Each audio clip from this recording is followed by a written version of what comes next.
चरितं रघुनाथस्य शतकोटिप्रविस्तरम् एकैकमक्षरं प्रोक्तं महापातकनाशनं ध्यात्वा नीलोत्पलश्यामं रामं राजीवलोचनं जानकीलक्ष्मणोपेतं जटामकुटमण्डितं सासितूणधनुर्बाणपाणिं नक्तं चरान्तकम् स्वलीलया जगत्त्रातुम् आविर्भूतमजं विभुं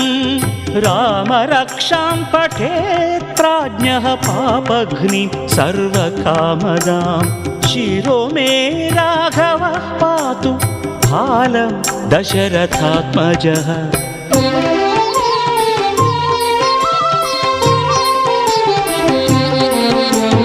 कौसल्येयो दृशौ पातु विश्वामित्रप्रियं श्रुति घ्राणं पातु मखत्राता मुखं सौमित्रिवत्सलः जिह्वां विद्यानिधिः पातु कण्ठं भरतवन्दितः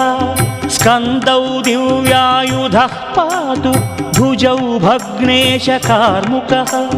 करौ सीतापतिः पातु हृदयं जामदग्न्यजित् मध्यं पातु खरध्वंसी नाभिं जाम्बवदाश्रयः सुग्रीवेशः कटिं पातु सक्थिनी हनुमत्प्रभुः ऊरू रघुत्तमः पातु रक्षः कुलविनाशकृत्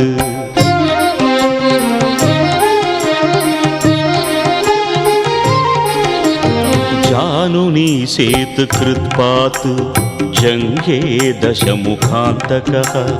पादौ विभीषणश्रीदः पातु रामोऽखिलं वपुः एतां रामबलोपेतां रक्षां यः सुकृती पठेत् सचिरायुः सुखी पुत्री विजयी विनयी भवेत् पाताल भूतल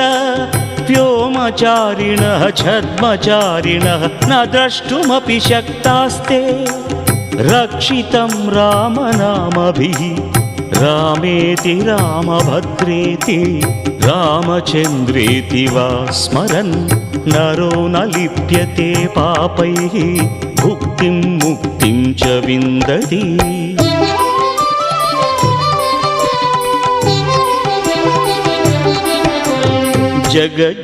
जगज्जैत्रैकमन्त्रेण रामनाम्नाभिरक्षितं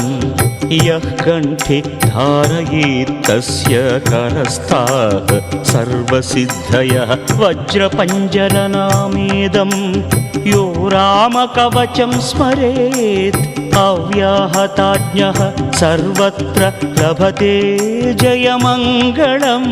आदिष्टवान् यथा स्वप्ने राम रक्षामि मां हरः तथा लिखितवान् प्रातः प्रबुद्धो बुधकौशिकः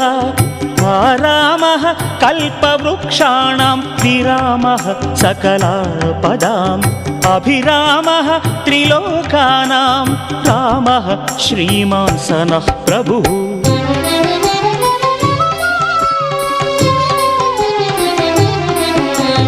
तरुणौ रूपसम्पन्नौ सुकुमारौ महाबलौ पुण्डरीकविशालाक्षौ क्षीरकृष्णाजिनाम्बरौ फलमूलाशिनौ दान्तौ तापसौ ब्रह्मचारिणौ पुत्रौ दशरथश्चैतौ भ्रातरौ रामलक्ष्मणौ शरण्यौ सर्वसत्त्वानां श्रेष्ठौ सर्वधनुष्मतां रक्षकुलनिहन्तारौ त्रायेतां नो रघुत्तमौ आत्तसज्जधनुषा विशुस्पृशा वक्षयाशुगनिषङ्गसङ्गिनौ रक्षणाय मम रामलक्ष्मणावग्रतः पथि सदैव गच्छताम्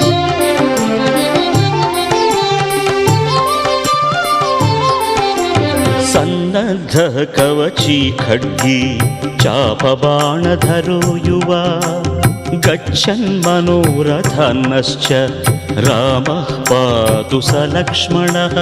रामो दाशरथिशूरो लक्ष्मणानुचरो बली काकुत्स्थः पुरुषः पूर्णः कौसल्येयो रघुत्तमः वेदान्तवेद्यो यज्ञेशः पुराणपुरुषोत्तमः जानकी वल्लभः श्रीमानप्रमेय पराक्रमः इत्येतानि जपन्नित्यं मद्भक्तः श्रद्धयान्वितः अश्वमेधादिकं पुण्यं सम्प्राप्नोति न संशयः रामं दूर्वादळश्यामं पद्माक्षं पीतवासनं स्तुवन्ति नामभिर्दिव्यैः न ते संसारिणो नराः रामं लक्ष्मणपूर्वजं रघुवरं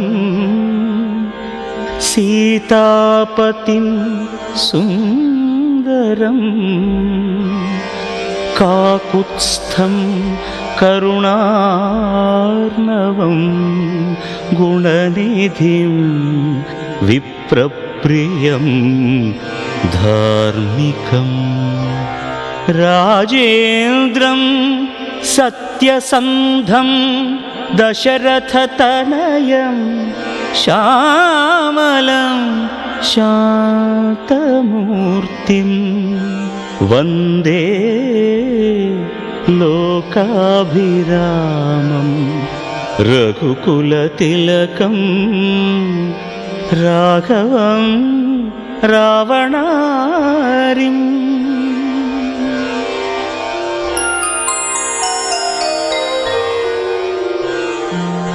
रामाय रामभद्राय रामचन्द्राय वेधसे रघुनाथाय नाथाय सीतायाः पतये नमः श्रीराम राम रघुनन्दन राम राम श्रीराम राम भरताग्रज राम राम श्रीराम राम रणकर्कश राम राम श्रीराम राम शरणं भव राम राम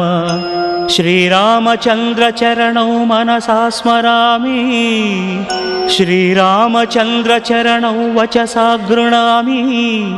श्रीरामचन्द्रचरणौ शिरसा नमामि श्रीरामचन्द्रचरणौ शरणं प्रपद्ये माता रामो मत्पिता रामचन्द्रः स्वामी रामो मत्सखा रामचन्द्रः सर्वस्वं मे रामचन्द्रो दयालुः नान्यं जाने नैव जाने न जाने दक्षिणे लक्ष्मणो यस्य वामे च जनकात्मजा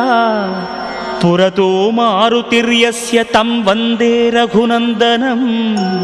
लोकाभिरामं रणरङ्गधीरं राजीवनेत्रं रघुवंशनाथं कारुण्यरूपं करुणाकरं तं श्रीरामचन्द्रं शरणं प्रपद्ये मनोजवं मारुततुल्यवेगं जितेन्द्रियं बुद्धिमतां वरिष्ठं वातात्मजं वानरयूथमुख्यं श्रीरामदूतं शरणं प्रपद्ये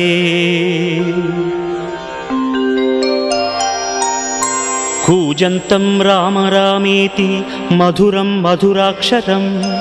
आरुह्य कविताशाखां वन्दे वाल्मीकिकोकिलम् आपदामपहर्तारं दातारं सर्वसम्पदां लोकाभिरामं श्रीरामं भूयो भूयो नमाम्यहम् भर्जनं भवबीजानाम् आर्जनं सुखसम्पदां तर्जनं यमदूतानां राम रामेति गर्जनं रामो राजमणिः सदा विजयते रामं रमेशं भजे रामेणाभिहता निशाचरचमू रामाय तस्मै नमः रामान्नास्ति परायणं परतरं रामस्य दासोऽस्म्यहं रामे चित्तलयः सदा भवतु मे भो राम मामुद्धर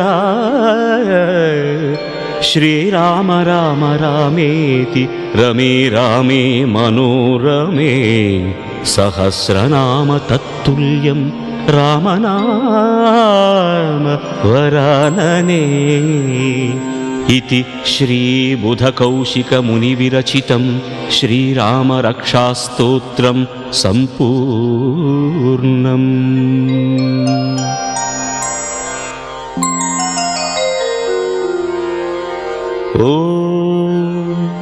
अस्य श्रीरामरक्षास्तोत्रमन्त्रस्य बुधकौशिक ऋषिः श्रीसीतारामचन्द्रो देवता अनुष्टुप् छन्दः सीताशक्तिः श्रीमान् हनुमान् कीलकं श्रीरामचन्द्रप्रीत्यर्थे रामरक्षास्तोत्रजपे विनियोगः। ध्यानम् ध्यायेदाजानुबाहुं धृतशरधनुषं बद्धपद्मासनस्थं पीतं वासोवसानं नवकमलदलस्पर्धिनेत्रं प्रसन्नं वामां कारूढसीतमुखकमलमिळल्लोचनं नीरदाभं नानालङ्कारदीप्तं दधतमुरुजटामण्डलं रामचन्द्रम्।